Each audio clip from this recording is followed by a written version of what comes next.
ठीक आहे. राजकारणामध्ये निवडणुकीच्या वेळेस काही वक्तव्य होत असतील इकडे तिकडे, पण महाविकास आघाडी एकत्र आहे. आता एकमेकाच्या विरुद्ध निवडणूक जेव्हा आता दिल्लीसारख्या ठिकाणी एकमेकाच्या विरुद्ध जेव्हा आपण निवडणूक लढवतो तेव्हा अशा प्रकारचे काही वक्तव्य झाले असतील, पण तरी पण महाविकास आघाडी ही एकत्र आहे आणि एकत्र मिळूनच पुढील काळामध्ये काम करेल. तर जी काही वक्तव्य समोर येतात तिन्ही पक्षातून त्यावरून असं वाटत नाही की सगळं आलबेला आहे, महाविकास आघाडी एकत्रित आहे. ठीक आहे, असे जर वक्तव्य येत असेल थोडं टाळायला पाहिजे. पण ठीक आहे, निवडणुकीच्या दरम्यान अशा पद्धतीचं अनेकदा आरोप प्रत्यारोप होत राहतात. तशा पद्धतीचं दिल्लीच्या निवडणुकीमध्ये काही झालं असू शकते, पण तरी पण जेव्हा जेव्हा मोठ्या निवडणुका संपूर्ण राहतात लोकसभा विधानसभाच्या सुद्धा इकडे देशामध्ये, त्यावेळेस महाविकास आघाडी एकत्र मिळूनच काम करते. अमित शहा यांनी काल दोन विधानं केलेली की राजकारण गाडलं पाहिजे हे म्हटलंय, आणि दुसरं शरद पवारांमुळे सोलापुरीचं राजकारण सुरू झालं असं आहे. त्यांनी म्हटलं की दगाबाजीचं राजकारण त्यांनी म्हटलं आहे अमित शहा साहेबांनी. आता दगाबाजीचं राजकारण महाराष्ट्रामध्ये कोणी चालू केलं हे सर्वांना माहीत आहे की भारतीय जनता पार्टीने दगाबाजीचं राजकारण महाराष्ट्रात चालू केलं. सर्वात पहिले राष्ट्रवादी काँग्रेस आमचा जो पक्ष, शरद पवार साहेबांचा जो पक्ष होता तो फोडला. तो फोडून पक्ष दुसऱ्याला दिलं, चिन्ह दुसऱ्याला दिलं. त्याचबरोबर उद्धवजी ठाकरे यांचा जो पक्ष होता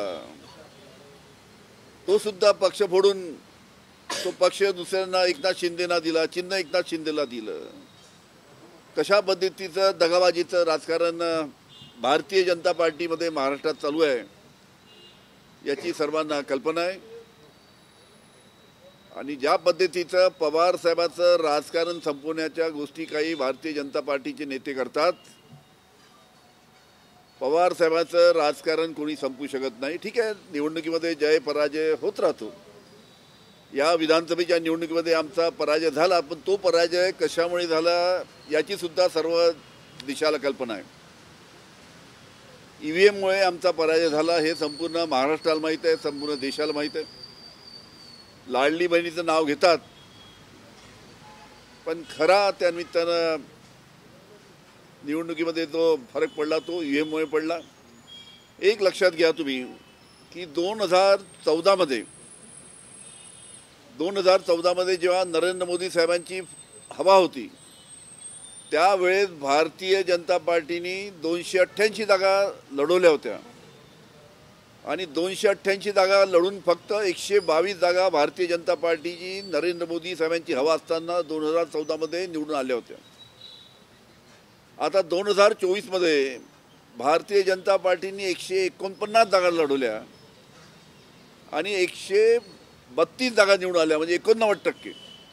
म्हणजे जेव्हा नरेंद्र मोदी साहेबांची 2014मध्ये हवा होती तेव्हा 42%.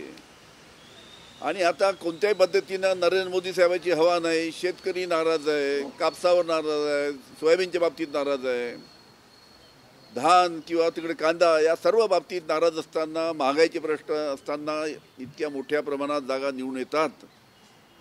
त्याच्यामुळे ज्या पद्धतीनं ईव्हीएममध्ये गडबड करून या पद्धतीचे निकाल महाराष्ट्राच्या विधानसभेत आलेले आहेत, हे महाराष्ट्रातलं सरकार हे ईव्हीएम सरकार आहे असं म्हटलं तर खोटं होणार नाही.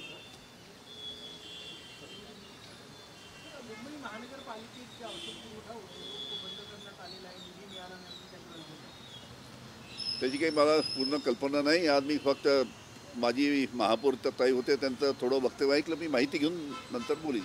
बीड प्रकरणावर काय म्हणणं आहे तुमचं? अमोल कोल्हेंनी मागणी केलेली आहे, धनंजय मुंडे यांनी नैतिकतेच्या आधारावर राजीनामा द्यावा, तुम्हाला एक असं वाटतं का वेगळं? कसं आहे की बीडची घटना असो, परभणीची घटना असो, अतिशय दुर्दैवी घटना आहेत. बीडच्या घटनेमध्ये जो कोणी दोषी आहे की ज्या अमानुष पद्धतीनं त्या ठिकाणी संतोष देशमुख याची हत्या करण्यात आली. हत्या भरपूर होतात अनेकदा अनेक कारणामुळे, पण ज्या पद्धतीनं याची अमानुष पद्धतीने हत्या करण्यात आली आणि त्यामधले जे दोषी आहेत त्यांना त्या दोषींवर कडक कारवाई व्हावी ही संपूर्ण महाराष्ट्रातील जनतेची मागणी आहे.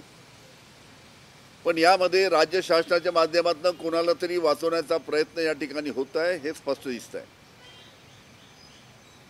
जो कोणी आता आहे कराड, काय नाव त्याचं, वाल्मिक कराड, याच्याबद्दल सर्व लोक बोलत आहेत की वाल्मिक कराडाचा हा मास्टर माइंड होता. त्याच्यामुळे त्या पद्धतीने चौकशी झाली पाहिजे आणि कोणालाही वाचवण्याचा प्रयत्न हा सरकारने करू नये. आणि तशा पद्धतीचा काही लोकांना वाचवण्याचा प्रयत्न सरकारच्या माध्यमातून होत आहे दिसत आहे. धनंजय मुंडेंचा राजीनामा घ्यावा अशी मागणी होते, तुम्हालाही तेच वाटतं की नाही? ते आता राज्य शासनाने ठरवायचं, त्यांच्या पक्षाने ठरवायचा विषय आहे तो. मग आमचं एकच म्हणणं आहे की जो कोणी दोषी असेल त्याच्यावर कारवाई झाली पाहिजे.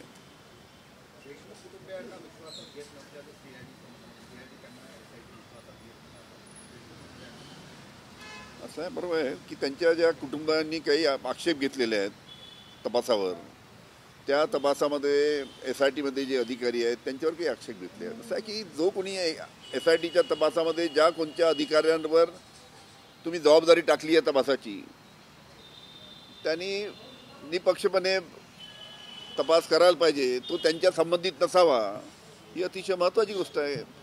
इतका मोठा आक्रोश संपूर्ण महाराष्ट्रामध्ये होत असताना बीडच्या प्रकरणामध्ये राज्य शासन फक्त बघ्याची भूमिका घेत आहेत, हे अतिशय दुर्दैवी आहे. संतोष देशमुख हत्या प्रकरणात जे पुरवणी जबाब आहे त्यामध्ये वाल्मिक कराडांचं नाव असल्याची जी आहे ती माहिती आता समोर येत आहे. आणि वाल्मिक कराड यांनी संतोष देशमुख यांच्या पत्नीला फोन करून धमकी दिल्याचं देखील समोर येतं. ठीक आहे ना, चांगली, म्हणजे असे जर त्या संपूर्ण जे प्रूफ जर पुढे आलेत आणि सगळ्यांचं म्हणणं आहे की याच्यामध्ये वाल्मिक कराड हाच सगळ्यात मास्टर माइंड होता, यांनी सर्व घडवलं. आणि जेव्हा मोका तुम्ही लावता, सर्व लोकांना मोका लावता, 7-8 लोकांना मोका लावता आणि वाल्मिक कराडचं नाव सोडून देता. जो खरा आरोपी आहे, ज्याच्याबद्दल सर्वांना संशय आहे, ज्याच्याबद्दल अनेक पुरावे पुढे आलेले आहेत, त्याच्यावर राज्य शासनाने कारवाई करायला पाहिजे. त्याला का वाचवतायत, वाल्मिक कराड याला का वाचवतायत, हा सर्वात मोठा प्रश्न महाराष्ट्रातील जनतेसमोर आहे.